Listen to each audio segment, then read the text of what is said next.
身邊闖出過，夕陽照亮了天空，鋪滿火紅的顏色，把星星都掉進了銀河。這個生日快樂，最浪漫的時刻，溫暖你心裏某個角落，願意收集每一片雲朵，一起聽暖風訴說。去看煙火，許多年以後，這是我們的生活。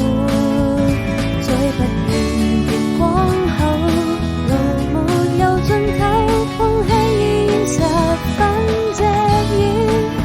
慢慢發現一種叫做對彼此的承諾，如今早已不再親。